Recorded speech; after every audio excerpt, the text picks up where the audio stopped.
Alguns irmãos já me conhecem, né? E eu já estive aqui pregando já muitas vezes.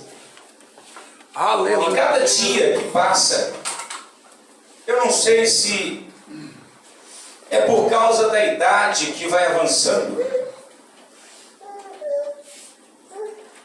ou os acontecimentos que nós estamos vendo faz com que nós venhamos mudar muitas das vezes as nossas próprias opiniões. Porque eu sei que cada um dos senhores e senhoras aqui tem uma opinião, não é? Eu estava conversando e tentando convencer o esposo de uma irmã ontem. Ele disse assim: olha, eu estou com um problema sério. Eu disse: pois não. Ele disse: o meu casamento está destruído. Eu perguntei para ele: você já está separado? Não. Eu digo: tem uma saída. Ele disse para mim: mas eu sou um homem de opinião muito dura. Eu disse: então o senhor está falando com outro homem que também tinha essa opinião. Eu era uma pessoa de uma opinião só, não duas. Eu não queria saber a opinião de ninguém, só a minha. Deus vivo. E isso se chama orgulho. Isso se chama orgulho. Porque quem não tem uma servil que se dobre, sempre vai ficar rígida numa única posição. E nós devemos ser flexíveis. Nós devemos dobrar nossa servil, como disse o próprio Deus. Eu disse: o senhor tem solução? E ele disse: o senhor só precisa mudar algumas coisas. Ele disse: não, mas eu não preciso mudar nada. Olha só, já está mostrando que ele não quer opinião. Mediante os anos que passam, eu vou ficando mais velho e gosto disso, porque eu aprendi com a minha vida que a velhice faz nós amadurecer e adquirir riquezas que nós nunca tínhamos possuído. E essas riquezas que nós adquirimos no decorrer da nossa vida, no envelhecimento que cada um de nós vamos passar, processo ou ciclo da vida, nós adquirimos riquezas que nós podemos compartilhar, distribuir, repartir, e ninguém vai ficar pobre da riqueza que recebeu. Aleluia. Quanto mais você dá, mais você se enriquece. Porque tudo aquilo que você dá para edificar a vida de alguém, primeiro a tua vida está sendo edificada. Glória a Deus. Em tudo isso, o nome do Senhor vai sendo glorificado.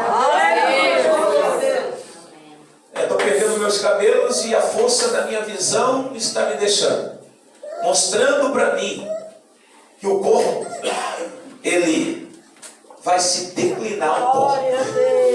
E que nenhum de nós vamos evitar o encontro com um espírito chamado morte. Verdade.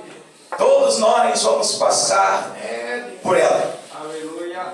Você pode evitar tantas coisas na tua vida, mas essa ninguém pode evitar. Meu Pai. É que esse dia está marcado para cada um de nós e ninguém pode fugir dessa realidade. Glória a Deus. Glória a Deus. E mediante a tudo isso, eu só consigo olhar para uma direção. O salmista Davi disse no Salmo 121: eleva os meus olhos para os montes, e de onde me virá o meu socorro? E eu vivi 17 anos da minha vida nesse primeiro versículo do Salmo 121, olhando de onde vai vir. Mas o versículo de número 2, esse mesmo capítulo salmista me chegou à minha vida aos meus 18 anos, quando eu aceitei Jesus e me converti. Louvado seja Deus. E hoje, já com os meus 50, eu descobri realmente que o salmista estava certo e que o nosso socorro veio do Senhor que fez o céu. É da onde vem o socorro. E é impressionante que nós levamos uma vida, para muitos, para descobrir essa verdade. Glória a Deus. Graças a Deus o Senhor achou por bem se revelar na minha vida aos meus 18 anos. Claro, com tropeços, arrancando unha dos pés, das mãos, esfolando o nariz na caminhada. Mas nunca desistindo e deixando de acreditar que aquele que nos chamou, ele é fiel para concluir e terminar a sua obra. Amém. graça. Todos nós temos um tempo determinado da nossa vida para nós encontrar dentro de nós, não é fora. Porque as pessoas procuram Jesus fora de si. Glória. É por isso que muitas pessoas vivem na idolatria. Porque eles ainda procuram um Deus que podem tocar ou carregar. E o nosso Deus nós não conseguimos encontrá-lo se não procurarmos dentro de nós. Oh, Deus. Quando nós então nos deparamos com as nossas guerras, barreiras e montanhas dentro de nós, o nosso ser que guerreia contra os nossos membros, porque o apóstolo Paulo disse que é uma guerra entre o Espírito que está em nós e a nossa própria carne. Para que um não faça a vontade do outro, porque eles se opõem um ao outro, um quer fazer a vontade do mundo e outro quer buscar a presença de Deus. Louvado seja Deus. Esse é o conflito que cada um de nós passamos para nós entendermos que nesse ciclo da vida, Deus fala mesmo. tem um dia na tua vida e na minha, que o Senhor vai se revelar e vai mostrar para ti e para mim que Ele é o Salvador da tua alma. E eu quero resumir, estou aqui criando a minha estrutura para eu ministrar o texto que nós lemos, Glória a Deus. porque eu vou ser bem preciso, já que nós estamos falando de nós nos enxergarmos e descobrirmos o porquê que nós estamos aqui. Eu quero falar desse homem chamado Simeão. Irmãos, tem pessoas na Bíblia que elas não são muito mencionadas, que nem você e eu. Se eu chegar no teu bairro lá, ninguém vai me conhecer. Em alguns lugares que você passa, ninguém te conhece. Não sabe de onde você veio e nem para onde você vai. Tem pessoas que não estão interessadas em saber o teu problema e nem o meu.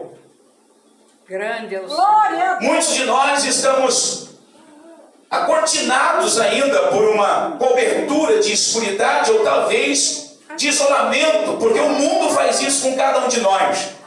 O mundo procura nos isolar. Mas, irmão, eu vivo uma vida livre, e isso você talvez não percebeu. Que tudo que você tem feito até hoje tem te isolado da presença de Deus. E não tem dado a oportunidade de você parar e olhar para dentro de você mesmo e descobrir que dentro de você existe um eco, um vale, um deserto, um vazio que tem o tamanho de Deus. Eu quero falar de Simeão porque esse homem também não era conhecido. E a Bíblia eternizou seu nome e aqui ele está. Capítulo 2 do Evangelho de Lucas, e no versículo nós vemos 22 está falando que na época desse Simeão, que era um sacerdote do templo, aonde as pessoas iam para adorar e glorificar a Deus, muitos entravam e saíam e nunca olharam para Simeão. Só porque a Bíblia faz uma menção muito extraordinária desse homem. A Bíblia diz que este homem, eu comparo este homem como o livro de Jó.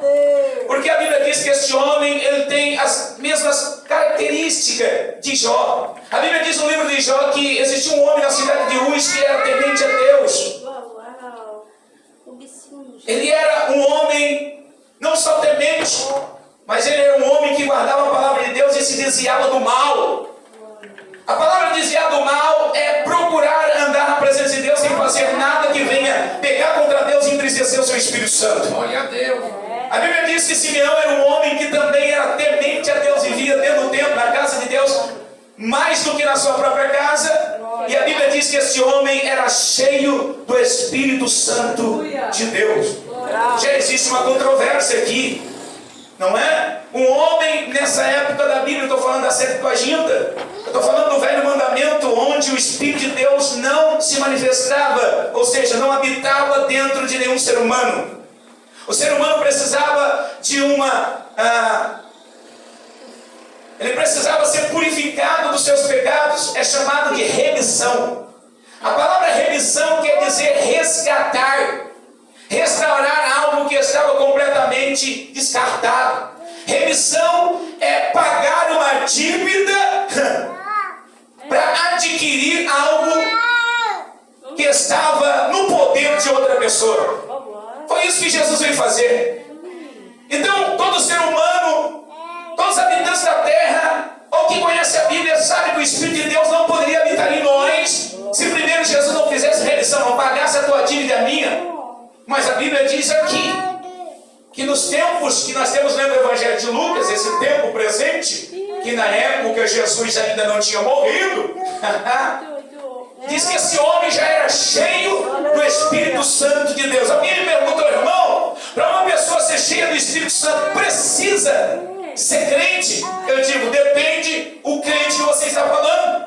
Existe crente de igreja. Não tem aqueles crentes que frequentam igreja? Tem aqueles crentes que dizem que creem em Deus. Eu era um deles quando estava no Espiritismo. Eu também creio em Deus, mas estava lá com a minha mãe no Espiritismo.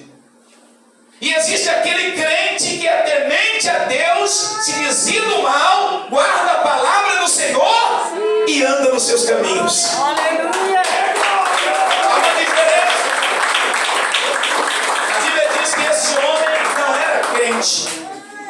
A Bíblia diz que esse homem era temente a Deus. Guardava os mandamentos do Senhor, esperava a consolação de Israel.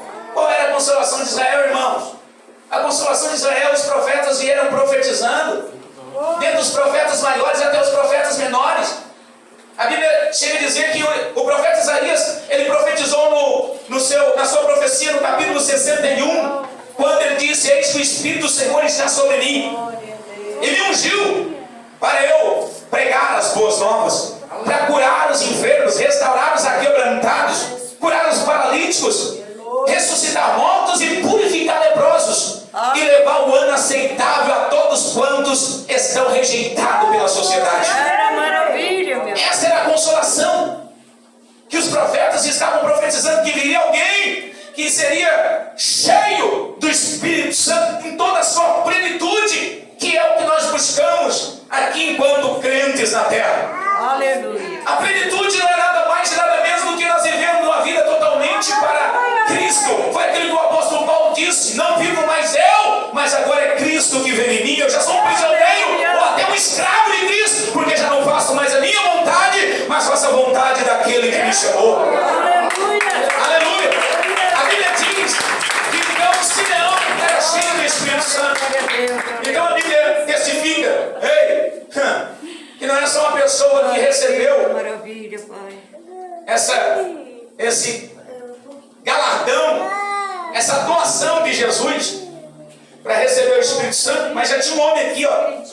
E eu estou falando aproximadamente de 150 anos até chegar nós chegarmos no livro de Atos Apóstolos, lembra? O derramamento do Espírito Santo foi em Atos Apóstolos capítulo 2. Nesse texto, até Atos Apóstolos, nós temos 150 anos para se cumprir a profecia da descida do Espírito Santo. Mas a Bíblia diz que esse homem, ele não era só um homem temente que guardava a palavra, ele era um homem de aproximadamente 82 anos. Tem alguém aqui que tem 82 anos?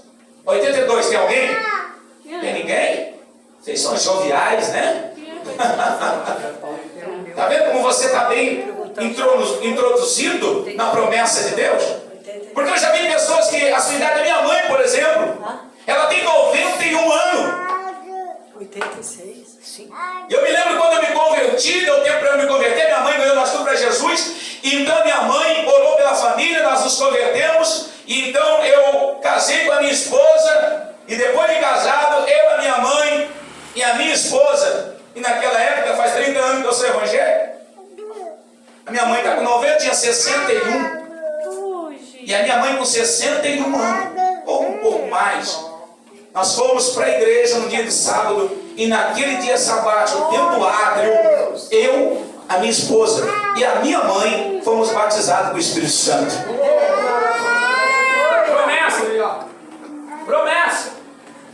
A Bíblia diz que Simeão tinha 82 anos e ele esperava a consolação.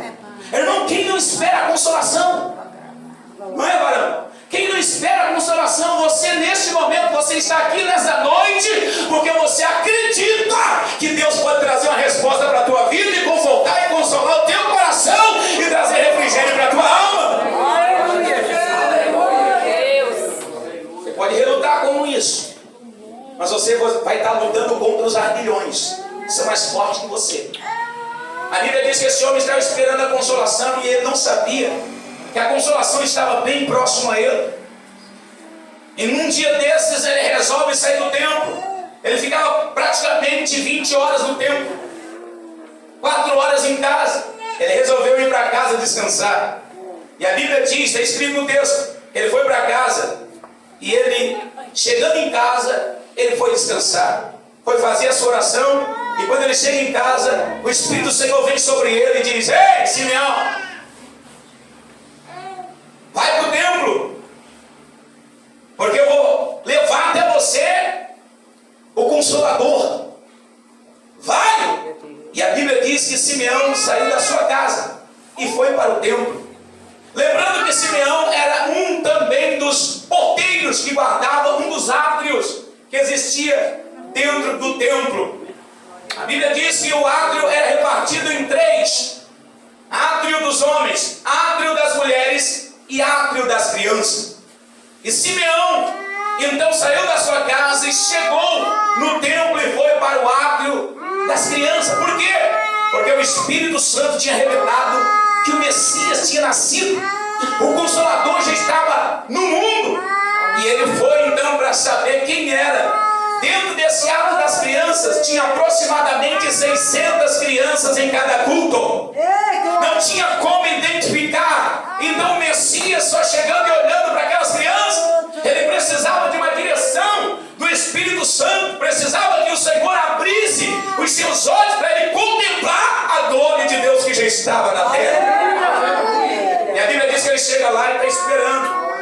Então está lá o auxiliar dos sacerdotes que estavam fazendo a obra dentro do templo, chamado da tribo de Levi, que foi escolhido para exercer os cargos dentro do templo. Eles estavam lá. Quando viram Simeão indo para a sala das crianças, eles se entristeceram e disseram: meu Senhor, o Senhor tem que ir para um outro lugar. Isso aqui não é lugar do Senhor ficar, aqui é lugar das crianças. Só porque ele não sabia que Simeão tinha recebido uma revelação do Espírito Santo de Deus. Eu já ouvi muitas pessoas dizer: irmão, esse negócio de revelar. Alguém perguntou para mim, me impressionou, me botou na parede e disse assim: que é isso, rapaz? Eita, Deus revela para ti 24 horas por dia. E eu disse: se você botar a tua vida no altar, Deus fala contigo também 24 horas por dia. É, Senhor, bendito seja Deus. Fico pensando eu dentro de mim e nas minhas guerras que tenho. Cada um de nós temos que vencer as nossas guerras e leões. Fico pensando eu comigo hoje. Eu acredito que nenhuma pessoa ia querer que eu voltasse no meu estado da onde Deus me tirou. Não é? Então, se Deus me tirou de lá e transformou a minha vida e a tua, olha, a sociedade deveria agradecer. Porque nós seríamos mais um problema para a sociedade. Não digo você, digo eu. E quando eu olho as pessoas notando: olha, irmã, que vestido é esse? Olha lá, olha, sapato. Eu fico perguntando comigo mesmo: puxa vida, será que essas pessoas só conseguem enxergar as coisas por fora e não por dentro? Será que as pessoas não conseguem enxergar pelo olho do Espírito Santo? Ah, eu acho que não pode, porque elas não têm. Imagina se Simeão não tivesse visão de Deus. Se ele não tivesse, ele estava 82 anos. Se Deus não tivesse falado com ele, revelado para ele, será que ele ia ver o Messias? Ei, se Deus não tivesse pegado em algum lugar da tua vida, nessa trajetória, no ciclo da vida, ei, será que você estaria aqui nessa noite? Foi só pelo convite que alguém te fez? Claro que não! Foi por uma revelação do poder do Espírito Santo que tocou no teu coração e te trouxe aqui para você receber o milagre que você precisa, a visão e a glória do céu e da presença de Deus.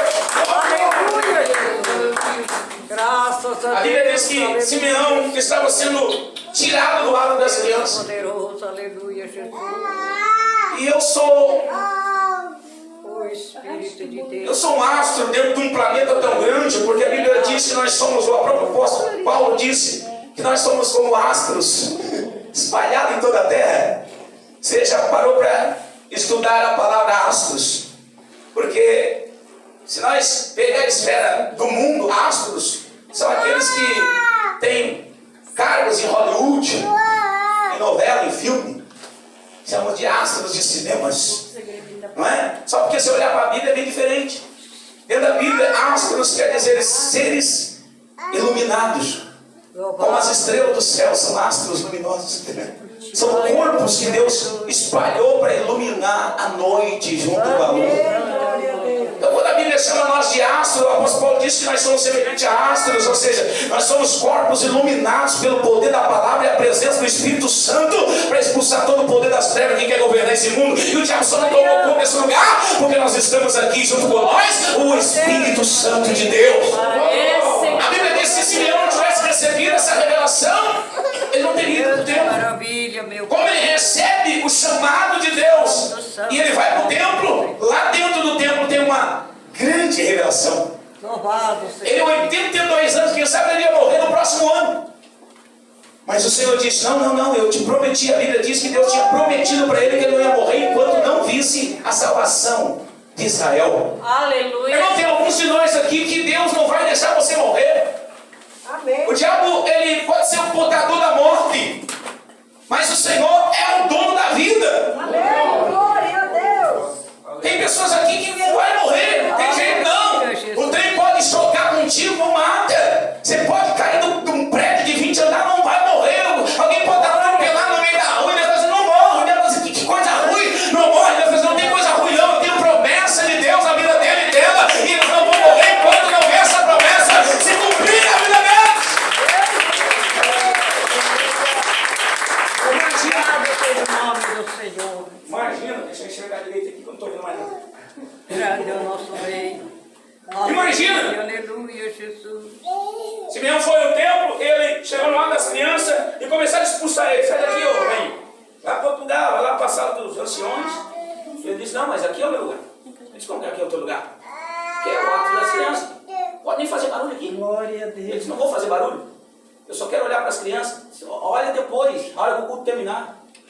Ele disse: não, tem que ser agora. E ele fixou ali. Por quê, irmão? Quem tem uma revelação de Deus, ei, não se deixa ser convencido por ninguém. Quem tem revelação de Deus não se deixa ser convencido. E nem pode, né? Porque se Deus falou contigo, não tem ninguém que pode te convencer. Ao contrário, você sempre vai ir na contramão, né? Parece que você está dando tudo errado. Quando as pessoas olham para você, não vai longe. E Deus está dizendo: vai longe, vai chegar no céu. O céu é o limite. O céu é o limite. Você é malvado. Então ele ficou esperando e eu concluo a mensagem. E a Bíblia diz que então naquele dia aconteceu algo que dentro do judaísmo era algo muito importante para toda mulher que dava luz a uma criança, principalmente do sexo masculino. Segundo a lei de Levítico, a ordem de Deus é para que toda mulher que gerasse um filho do sexo masculino ao 8º dia, a mulher tinha que então se purificar, ela em si, seu corpo, por causa do fluxo de sangue, e também tinha que apresentar o menino, porque o menino ia ser circuncidado, ia ser feito um pacto de sangue sobre o menino. Então toda pessoa que era abastarda, que era rica, então ela levaria um boi, e a criança enrolada num tecido de seda com fios de ouro. Era assim que era feito. A criança, quando a pessoa tinha o din-din, enrolava naquele tecido de seda com fios de ouro e matava um boi. Levava para o sacerdote molava o boi, fazia o ritual da purificação da mulher e na purificação do menino, e circuncidava o menino ao 8º dia. Quem não era tão rico levava uma ovelha. Então, da mesma forma, apresentava o sacerdote matava, fazia o ritual da purificação, tanto na mulher como no menino, e abençoava, fazia o pacto da aliança. E quem era pobre? Quem era pobre, segundo a Bíblia, diz que levava, então, 2 rolinhas ou 2 pombinhas. Então a Bíblia está dizendo aqui que Jesus, ele estava na classe média baixa. Tá bom? Porque José era carpinteiro, trabalhava aqui, para vencer a vida. E Jesus, então, agora ele não está num tecido de seda e de fios de ouro. Não. A mulher está levando 2 rolinhas ou 2 pombinhas, segundo a Bíblia. E eles estão indo para o templo para então circuncidar o menino, fazer o pacto da aliança e de purificação tanto nele quanto nela. Lá vem agora a mulher camponesa. Imagina, irmão, quando eu me converti, as mulheres que vinham na igreja, no meu tempo, a irmã Liane e os outros que estão aqui, olhava para as pessoas, já dava para ver, irmão. Já distinguia crente de longe, só pela vestimenta. É, rei. Hein? De longe. De longe. Não precisava nem perguntar. Claro que o que define, o que revela quem é de Deus, que não é o Espírito Santo. Não é? Porque tem gente hoje que anda com grandes cabelos, com saias ou com roupa de homem que parece que é crente, mas não é crente. Porque o diabo faz um sincronismo, um sincretismo, melhor falando, né? Uma mistura. Mas dentro desse texto, a Bíblia diz que lá vem aquela camponesa. Tinha crianças ali de pessoas riquíssimas. Mas quando Jesus chega nos braços de Maria, com aquele pano de retalho, Ei, glória a Deus. Talvez muitos aqui não saibam o que é pano de retalho. É, Rei da Glória. Eu cresci me cobrindo com coxa de retalho, que era pedaço de pano que a minha mãe costurava para fazer os acolchoados na época. Aquela parecia a túnica de José, várias cores, vários pedaços de pano costurado. Hein? Lá vem a mulher com o menino enrolado naquela coxa de retalho e na mão duas rolinhas ou bombinha. A diferença de idade do marido para a esposa era alta. Porque a Bíblia diz que Maria foi visitada aproximadamente pelo anjo no Lucas capítulo 1 aos seus 16 para 17 anos. Então ela ficou grávida nos 18 anos. José, segundo a Bíblia, tinha aproximadamente quase 40 anos de idade. Agora imagina, vem um senhor, tipo eu assim, com 50, e bota uma... Não, eu estou bonitão, né? Eu estou jovem, tá bom, sai pra lá.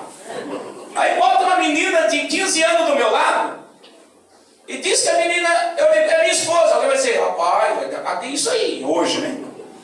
Naquele tempo era algo que chocava. Simeão está lá esperando, daqui a pouco vem aquela moça de 18 anos com um ancião, praticamente naquela época, de 40. Ele olha e diz, o que foi? Ué, eu estou num lugar errado, não sei se estou no lugar errado, mas esses aí estão pior ainda. E ela vem trazendo o menino. Ele não tinha visto o menino, porque o menino estava enrolado em pano. Quando eles chegam, entregam o sacrifício, 2 pombinhas. Eu quero concluir uma coisa bem rapidinho para vocês entenderem. Essas 2 pombinhas, dentro da lei de Levítico, se dizia, o próprio Deus disse, uma pombinha dessa, então ela tem que ser amarrada, segurada em cima do altar. A outra era imolada, era cortado o pescoço da, tanto faz, pombinha, ovelha, boi, era tudo assim. Então o sangue daquela que era morta era espargido sobre aquela que estava viva. Quando espargia o sangue sobre a viva, desamarrava a pombinha e soltava ela. Sinal que aquilo representava que os pecados e iniquidade que estavam sobre aquela pessoa estavam indo embora. Depois pegava o mesmo sangue que tinha sido derramado, a pombinha que tinha sido morta, pegava e espargia sobre o casal, misturado com água. Ou muitos usavam vinho e misturava e espargia, para existir um pacto de aliança, porque todo pacto de aliança está representado pelo sangue. Por quê? Porque no sangue está a minha e a tua vida. Aleluia. Sem sangue não existe pacto. Sem sangue não existe aliança. Quem diga que oração, jejum, isso, voto, propósito faz você receber vitória, se enganou. Porque todos esses pontos que eu coloquei para a igreja, eles só têm poder na tua vida, porque eles se sustentam em cima do pacto do sangue de Jesus Cristo, que foi feito lá na cruz do Calvário. Se não tivesse sangue na cruz, não existiria pacto. Através do jejum do teu voto, do meu propósito, não existiria nada. Porque nós pegamos e lançamos oração, jejum, está procurando sangue.